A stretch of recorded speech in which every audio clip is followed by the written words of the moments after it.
Bonjour à tous et bienvenue dans ce nouvel épisode de Celeb Chat Podcast, votre rendez-vous quotidien avec l'actualité people. Celle qui se murmure dans les coulisses, se confirme dans les tribunaux ou explose sur Instagram. Aujourd'hui, on va parler d'abord d'un clan mythique qui se fissure, les Beckham, avec un geste radical de leur fils Brooklyn. Et puis d'un combat judiciaire posthume autour d'Yves Régnier et de la série Commissaire Moulin. Puis d'un flop télévisé qui fait beaucoup parler, celui de Bataille navale d'Arthur sur TF1. Et comme chaque jour, une séquence qui fait réagir. Qui a dit ? Avec une anecdote totalement folle. Allez, on entre tout de suite dans le vif du sujet. C'est un geste discret mais terriblement symbolique à l'ère des réseaux sociaux. Brooklyn Beckham, 26 ans, a bloqué ses parents, David et Victoria Beckham, sur Instagram. Un blocage, pas un unfollow. Un acte qui, pour beaucoup, marque une rupture nette. Pendant longtemps, David et Victoria continuaient de suivre à distance la vie de leur fils aîné. Ses vidéos de cuisine, son quotidien avec son épouse Nicola Peltz, ses apparitions publiques. Aujourd'hui, ce lien virtuel n'existe plus. Lorsque l'information a fuité dans la presse britannique, certains ont cru que les parents avaient cessé de suivre leur fils sur Instagram. Rapidement, Cruz Beckham, le troisième enfant du couple, a tenu à rétablir la vérité. Selon lui, ce sont bien Brooklyn et Nicolas qui ont bloqué toute la famille, lui y compris. Ce geste ne tombe pas de nulle part. Les tensions durent depuis plusieurs années, notamment depuis le mariage de Brooklyn avec Nicola Peltz en 2022. Une relation parfois décrite comme compliquée entre la belle-fille et le clan Beckham, avec en toile de fond une histoire de robe de mariée qui aurait cristallisé les tensions.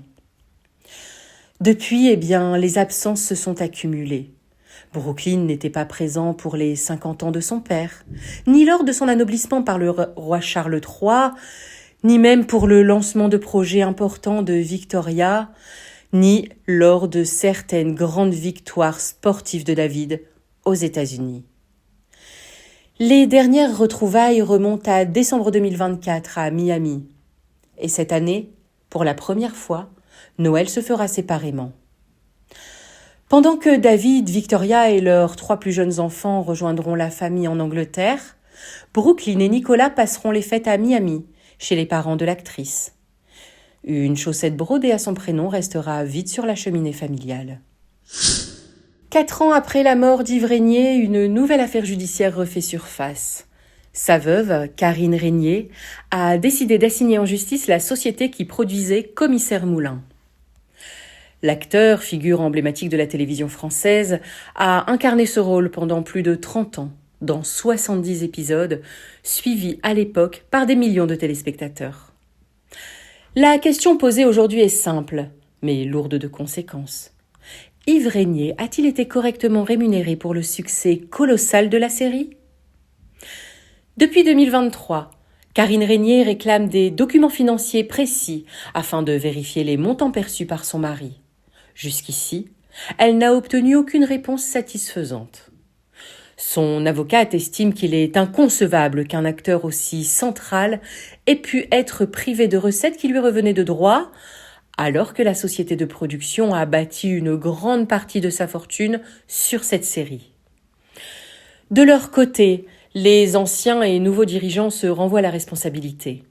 L'un affirme avoir quitté la société depuis longtemps, l'autre pointe les décisions des équipes précédentes.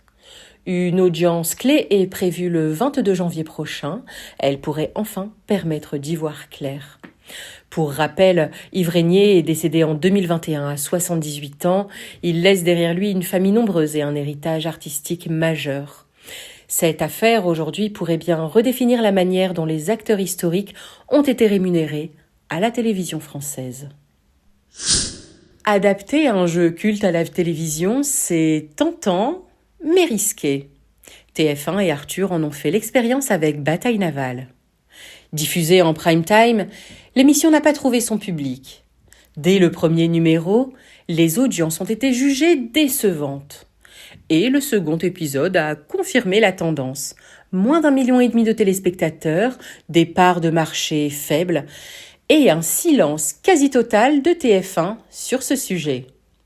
La chaîne n'a même pas communiqué sur les scores, préférant mettre en avant ses autres programmes phares.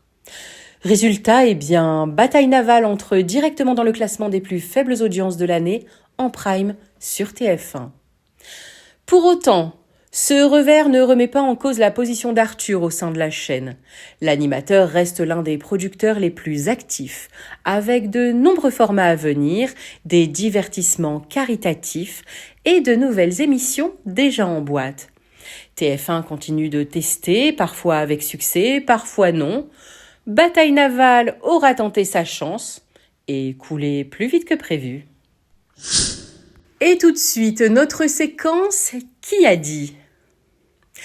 Qui a dit « Je me suis fait virer d'un projet parce que j'ai dit non à Sean Diddy Combs ?» Alors, d'après vous, qui a dit ça ? C'est Danny Boone. Il était l'invité de l'émission Légendes urbaines. L'acteur est revenu sur une expérience hollywoodienne aussi improbable que révélatrice. À l'époque, il travaille sur un projet de film en anglais.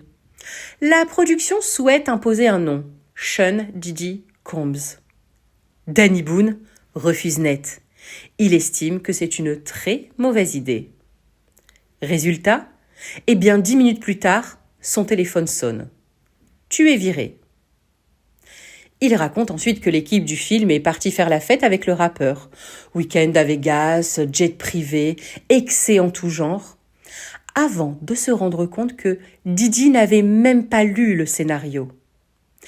Avec le recul, l'animatrice lui fait remarquer qu'il avait peut-être eu le nez creux quand on connaît aujourd'hui les lourdes condamnations judiciaires de l'artiste américain. Une anecdote qui en dit long sur certaines coulisses d'Hollywood. Et voilà pour ce tour d'horizon people du jour, entre fracture familiale, bataille judiciaire, flop télévisé et anecdotes incroyables. L'actualité n'a clairement pas manqué de rebondissements. On se retrouve très vite pour un nouvel épisode de Celeb Chat Podcast.